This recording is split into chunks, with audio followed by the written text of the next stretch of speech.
तत्वाय नारायणाय गुरुभ्यो नमः। जिंदगी हसीन है, जिंदगी से प्यार करो। हो अगर रात तो सुबह का इंतजार करो। वो पल भी आएगा जिस पल का इंतजार है आपको। बस भगवान पर भरोसा और वक्त पर एतबार करो। दोस्तों नमस्कार, एस्ट्रो हिल चैनल पर आप सभी का बहुत स्वागत है। दोस्तों पिछले वीडियो में मैंने जिक्र किया था कि लोग सुसाइड क्यों करते हैं। आज उन्हीं ऐसे लोगों से फिर एक क्वेश्चन पूछना चाहूंगा कि क्या उन्हें यह सुसाइड करने का कोई अधिकार है? क्या यह शरीर उनका अपना ही है? क्या वो इस शरीर के खुद अकेले ही मालिक हैं जो सुसाइड करके इसे खत्म करने जा रहे हैं? आखिर इस मानव शरीर का मालिक कौन है, यह मैं आज आपको अपनी इस वीडियो में बताने जा रहा हूं। दोस्तों वैसे मैं आपको अलग से एक वीडियो बनाकर जरूर बताऊंगा कि ह्यूमन बॉडी की क्या बड़ी खासियत है, भगवान ने इस बॉडी में क्या दे रखा है ऐसा। और साइंस भी इतनी हैरान परेशान है कि इतनी जटिल संरचना शरीर में मिली हुई है जो भगवान ने आपको इस नियामत में दे रखी है। अभी यहाँ पर वीडियो में इतना बताना चाहूँगा कि आखिर हमें ये मनुष्य शरीर जो मिला हुआ है इस पर किसका अधिकार है। दोस्तों हमारे धार्मिक ग्रंथ और जितने शास्त्र हैं वो कहते हैं, बड़े भाग मानुष तन पावा, सुर दुर्लभ सब ग्रंथ ही गावा, साधन धाम मोक्ष कर द्वारा, पाई जेही परलोक सवारा। यानी दोस्तों कहने का भाव क्या है कि बड़े भाग्य से यह मनुष्य शरीर मिला है। सब ग्रंथों ने यही कहा है कि यह शरीर देवताओं को भी दुर्लभ है और बड़ी कठिनाई से मिलता है। यह साधन का धाम, मोक्ष का दरवाजा है। इसे पाकर ही जिसने परलोक सवार लिया। अब अक्सर मन में यह सवाल उठता है कि इस शरीर पर किसका अधिकार है। क्या यह शरीर पिता का है? क्या माता का है? क्या माता को पैदा करने वाले नाना जी का है, नानी का है? या क्या यह आपका अकेले स्वयं का ही है? अब पिता कहते हैं कि मेरे वीर्य से यह उत्पन्न हुआ है, इसलिए इस शरीर पर सिर्फ मेरा अधिकार है।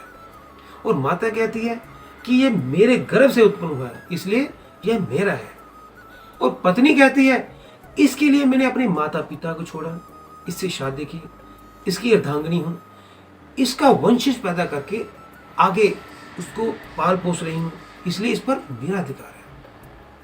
अग्नि कहती है कि यदि शरीर पर माता पिता या पत्नी का अधिकार होता तो प्राण निकलने के बाद वो इसे घर में क्यों नहीं रखते। इस शरीर पर मेरा अधिकार होने के कारण ही शमशान लाकर लोग मुझे इसे अर्पण कर देते हैं, इसलिए इस पर मेरा अधिकार है। और अगर किसी कारण जहां अग्नि संस्कार नहीं होते वहां चील सियार कुत्ते कहते हैं कि यह शरीर हमको खाने को मिल जाता है, इसलिए इस शरीर पर हमारा अधिकार है। और भगवान कहते हैं कि यह शरीर किसी का नहीं है, मैंने इस जीव को अपना उद्धार करने के लिए दिया है, इसलिए यह शरीर मेरा दिया हुआ है, इस पर मेरा अधिकार है। दोस्तों शास्त्र कहते हैं कि मनुष्य योनि ईश्वर की अमूल्य देन है। यह प्रकृति से पैदा होता है, इतनी जटिल संरचना है उसमें, वो प्रकृति में समा जाता है। जीव जब अनेक योनियों में भटकते भटकते थक जाता है तब भगवान दया करके उसे मनुष्य योनि देते हैं। श्री रामचरित मानस में भी लिखा है, आकर 4,84,000 जोनि भ्रमत या जीव अविनाशी। दोस्तों जो पुरुष इस मानव शरीर को पाकर भी भगवान के चरणों की शरण नहीं लेता वह अपने आप को ही धोखा दे रहा है। आप श्री आदि शंकराचार्य जी के भज गोविंदम स्तोत्र को जरूर पढ़िए।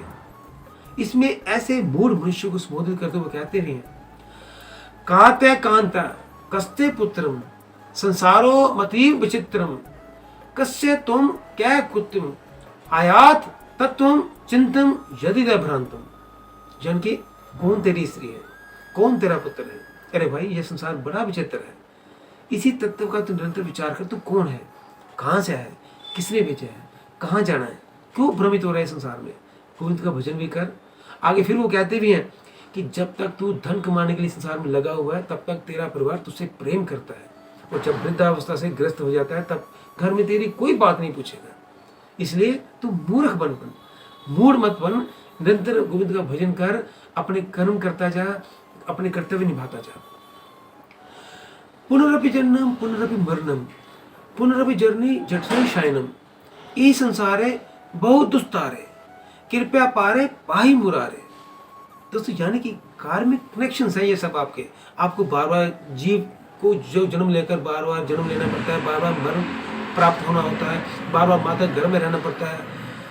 आप जब मुरारी के शरण में जाते हो तो आप इस दुष्ट अपार संसार से, उनकी कृपा से पार हो जाते हो। आपको दोबारा पुनर्जन्म नहीं लेना पड़ता। इसलिए हे मनुष्य, तू स्वयं अपने आप को नष्ट मत कर, समय पे सारा कुछ होगा। अपने आप को तो भगवान के हवाले करते, तो गोविंद का भजन करता जा, कर्तव्य निभाता जा, अपने आप को प्रेम करता जा। और आगे मनुष्य शरीर की सद्गति के उपाय भी बताते शंकराचार्य जी। वो क्या कहते हैं अपने अक्सर वचनों में कि अपने चित्त को हमेशा संतों की सत्संगति में लगाता रहे, गोविंद का भजन करता जा, अच्छी संगत में रहता रहे, अच्छी सोसाइटी में जा, अच्छे दोस्तों के संग रहे, अपनी ज़िंदगी में अपने माइंड सेट को, अपने जीवन को पॉजिटिव अप्रोच दे, पॉजिटिव अप्रोच दो, रखें अपने आप को हमेशा कर्तव्य की तरफ, दीन दुखों की सेवा में अपने आप को लगाते रहो, पुण्य करते रहो, जिंदगी में हर एक रिश्ते को अहमियत देते रहो, क्योंकि ये रिश्ते ही जीवन का आधार स्तंभ होते हैं। रिश्ते निभाना सीखिए। इसलिए आप सबसे पहले अपने अंदर प्रेम पैदा कीजिए। प्रेम ईश्वर का दिया हुआ हर जीव को एक वरदान, वो प्रेम। तो मैं प्रेम की बात कर रहा हूँ, लस्ट की नहीं। दोस्तों दोनों में फर्क होता है, क्योंकि लस्ट छीनना सिखाता है और प्रेम देना सिखाता है। दोस्तों रिश्तों को जिंदा रखने की संजीवनी बूटी है ये प्रेम। वो कहते हैं ना कि रिश्ते अंकुरित होते हैं प्रेम से, जिंदा रहते हैं संवाद से, महसूस होते हैं संवेदनाओं से, और जिए जाते हैं दिल से, और मुरझा जाते हैं गलत फहमियों से, और बिखर भी जाते हैं अहंकार से। यही सत्य है। इसलिए प्रेम कीजिए सबसे पहले अपने आप को, फिर उस प्रभु का शुक्राना कीजिए हर पल हर कदम, फिर हंसते हुए अपने हर एक फर्ज को निभाते रहिए। आप जिंदा हैं तो कुछ आपको देखकर भी जिंदा होंगे, ये हमेशा याद रखिए। आपका जीना किसी और के लिए जीने का आधार हो सकता है। यानी कि शायद आपके माता पिता, आपके भाई बहन, आपके बच्चे, आपका पति, आपकी पत्नी, या कोई भी रिश्ता शायद आपको देखकर ही जिंदा हो। इसलिए खुदकुशी यानी सुसाइड का इरादा कभी भी दिल में आना भी कभी नहीं चाहिए। और अगर ये विचार कभी दिल में आए तो एक बार जरूर अपने आप से ये सवाल पूछिए कि क्या यह शरीर क्या केवल आपका ही है जो आपसे नष्ट करने जा रहे हैं। और जो मैंने सवाल भी आपको सुनाया वो अपने दिमाग में रखिए, क्या वो सत्य नहीं है? दोस्तों आप अपने आप को खुद ही समझा सकते हैं, यही सत्य है। सो से नो टू सुसाइड, जियो जी भर के। वो कहते हैं ना कि जिंदगी जिंदा दिली का नाम है, मुर्दे क्या खाक जिया करते हैं। नमस्कार।